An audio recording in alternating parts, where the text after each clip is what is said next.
Hello and welcome to Crick chat with Venkatesh. రాజ్కోటలో పాగా వేసేదెవరు?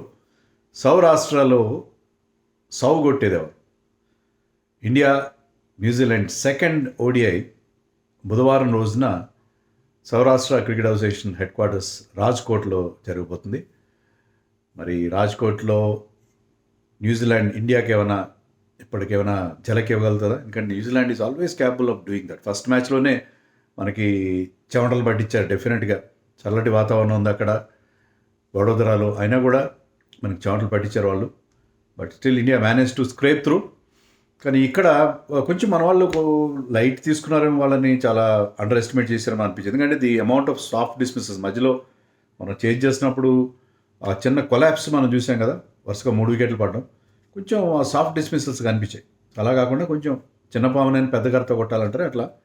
They have to be very very professional and they should not take the position lightly. New Zealand బౌలింగ్లో inexperience క్లియర్గా అనిపిస్తుంది. But they really bowled well. They always field really well. So వాళ్ళకి ఆ advantage ఉంటుంది ఇప్పుడు, ఆ efficiency. వాళ్ళు చాలా క్వైట్లీ ఎఫిషియంట్ టీం అది. సో అందుకని చాలా జాగ్రత్తగా ఉండాలి న్యూజిలాండ్ విషయంలో. ఇండియాకి ఇంజరీస్ ప్రాబ్లం పట్టి పీడిస్తున్నట్టుగా ఉంది.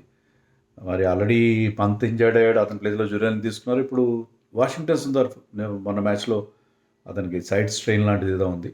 సో దాంతో అతని ప్లేస్లో ఆయుష్ బదేని వచ్చాడు. కానీ వరీ ఏంటంటే వాషింగ్టన్ సుందర్ అండ్ తిలక్ వర్మ వీళ్ళిద్దరు కూడా వరల్డ్ కప్ స్క్వాడ్లో ఉన్నారు. వాళ్ళ ఫిట్నెస్ విషయంలో మరి కొంచెం వరీ ఉంటుంది. ఈ సిరీస్లో పెద్ద ఇబ్బంది లేదు. బదోని రావడంలో ఏమన్నా మరి ఢిల్లీ వాళ్ళు మొన్న ఈ మధ్య రాబిన్ ఉతప్ప కామెంట్ చేశాడు. నేను డైరెక్ట్గా చూడలేదు, but I heard about it.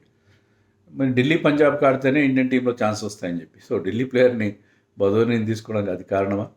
అలాగే లాస్ట్ టైం కూడా ఒక ఎల్ఎస్డి ప్లేయర్ షహబాజ్ అహ్మద్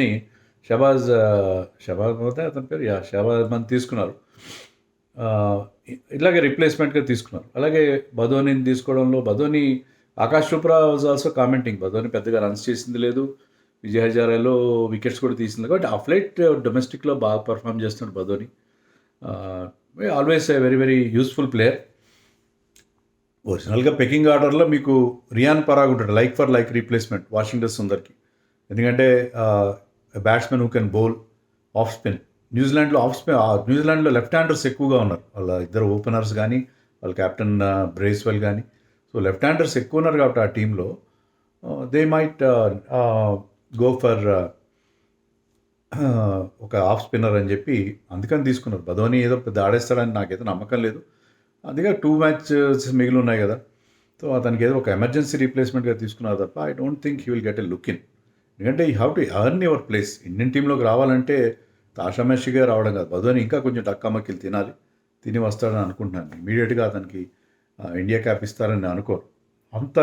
అతను చేసిన పర్ఫార్మెన్సెస్ అంత మెరిట్ చేయట్లేదని నాకు అనిపించింది. బట్ ఒక రీప్లేస్మెంట్ ఆప్షన్గా ఉంటాడు. ఒకవేళ పిచ్ కనుక టర్నింగ్ ట్రాక్గా ఉండబోతుంటే థర్డ్ స్పిన్నర్గా అది లేకపోతే నితీష్ రెడ్డి ఒక ఆల్రౌండర్ ఆల్రెడీ ఉన్నాడు కాబట్టి నితీష్ రెడ్డికి అవకాశం మోస్ట్ లైక్లీ అనుకోవడం 80% Nitish Reddy will come in place of Washington Sundar. అదొక్కటే ఇండియన్ టీంలో మార్పు ఉండొచ్చు. రెండో మార్పు కూడా మనం ఎక్స్పెక్ట్ చేయొచ్చు. ఎందుకంటే టీం చెప్పిన పరిస్థితి ఏంటంటే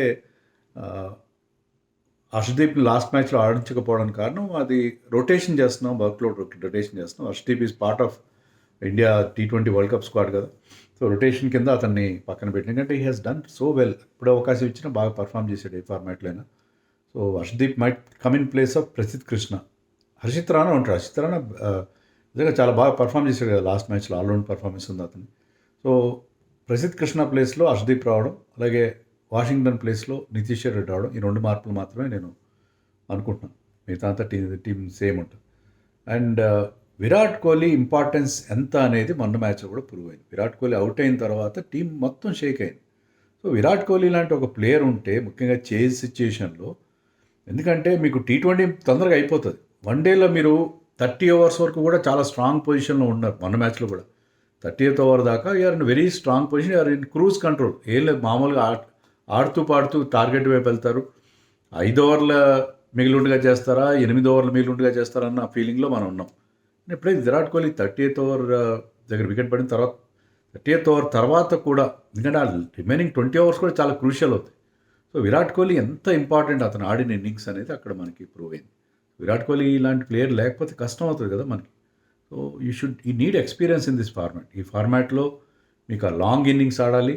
అశ్విన్ చెప్పినట్టుగా మీరు to a certain extent 30-35 overs దాకా మీరు సింగిల్స్ తీస్తూ మీరు ఎందుకంటే when you're chasing something like 300-350 చేసేస్తున్నప్పుడు మీరు ఇన్నింగ్స్ని బాగా పేస్ చేసుకోవాలి. ఆ pacing of the innings important.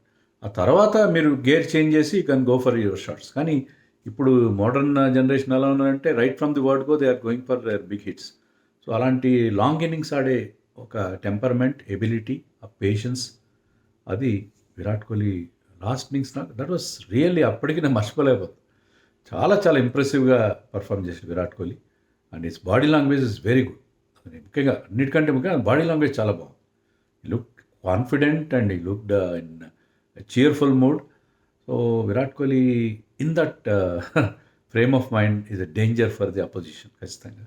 And Rohit missed out. Rohit looked good last మ్యాచ్లో, మిస్ అవుట్ అయ్యాడు. ఈసారి అతని నుంచి కూడా ఒక మంచి ఇన్నింగ్స్ ఎక్స్పెక్ట్. చాలా గిల్ ఫామ్లోకి రావడం ఇండియాకి పెద్ద plus point. Shreyas Iyer batted really well. అతను 3 నెలల తర్వాత ఇంటర్నేషనల్ క్రికెట్లో రావడం, ఆడిన తీరు బాగానే ఉంది. కానీ అతను అవుట్ అయిన షాట్ మాత్రం అది డెఫినెట్గా అతనికి కొంచెం ఇబ్బంది కలిగించి ఉంటుంది. ఎందుకంటే ఒక మంచి అవకాశం అతను తను పెద్ద ఇన్నింగ్స్గా కన్వర్ట్ చేసి చివరిదాకా నిలబడే అవకాశాన్ని, నేను చెప్పినట్టుగా సాఫ్ట్ డిస్మిసల్స్, కొద్దిగా ఆ లూజ్ గేమ్ అనేది అది అవాయిడ్ చేస్తే బాగుంటుంది. Is great touch. And KL Rahul గురించి చెప్పేది ఉంది. కేఎల్ రాహుల్ ఎక్కడైనా ఏదైనా ఓపెనింగ్ చేయమంటే ఓపెనింగ్ చేస్తాడు, మిడిల్ ఆర్డర్లో ఆడమంటే మిడిల్ ఆర్డర్లో ఆడతాడు, ఫినిషింగ్ చేయమంటే, ఎందుకంటే యాక్చువల్ నెంబర్ 5 రావాల్సిన నెంబర్ 6లో వచ్చినా కూడా ఒక ఫినిషర్ రోల్ని బ్రహ్మాండంగా అతను పర్ఫామ్ చేశాడు. కీపింగ్ చేయమంటే కీపింగ్ చేస్తాడు, captaincy, everything. You ask him and he will do it for the team. So wonderful to have a team man like him. And మన బౌలర్స్ ఇంకొంచెం బెటర్గా పర్ఫామ్ చేయాలని అనిపించింది. They did reasonably well. పెద్దగా మనం దాని మీద వంక పెట్టాల్సింది ఏం లేదు. బట్ ఇంకొంచెం న్యూజిలాండ్ని కట్టడి చేస్తే బాగుంటుంది. ఎందుకంటే Rajkot generally it is a high scoring ground.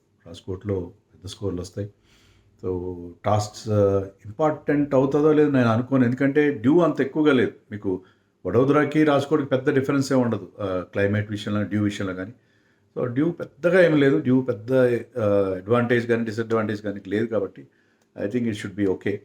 రాజు గెలవడం వాడు పెద్ద డిఫరెన్స్ రాకపోవచ్చు. కానీ హై స్కోరింగ్గా ఉంటుంది రాజ్కోట్. కాబట్టి Indian team has to be very very careful.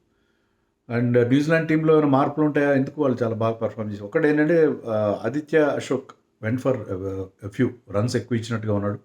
But కొత్త బౌలర్కి అవకాశం ఇస్తారు మరొక లెగ్ స్పిన్నర్. లేదంటే వాళ్ళకి జేడెన్ లెనాక్స్ అని ఒక లెఫ్ట్ ఆర్మ్ స్పిన్నింగ్ ఆల్రౌండర్ ఉన్నాడు, లెఫ్ట్ ఆర్మ్ స్పిన్నింగ్ బౌలర్ ఉన్నాడు. లెఫ్ట్ ఆర్మ్ స్పిన్నర్ అతను తీసుకురావచ్చు. అదొక్కటే మార్పు ఉండొచ్చు. లేకపోతే they will go with the same team. They look very good. Opener ఇద్దరు బాగా ఆడారు. మిచెల్ హే కూడా చాలా బాగా పర్ఫామ్ చేశాడు. So of course Daryl Mitchell is in great form. అదే ఇండియాకి అగేన్స్ట్గా అతను ఎప్పుడు బాగా ఆడతాడు మరొకసారి ప్రూవ్ చేశాడు. సో న్యూజిలాండ్ ఏమాత్రం తక్కువగా అంచనా వేయడానికి వీల్లేదు. న్యూజిలాండ్ విషయంలో చాలా కేర్ఫుల్గా ఉండాలి.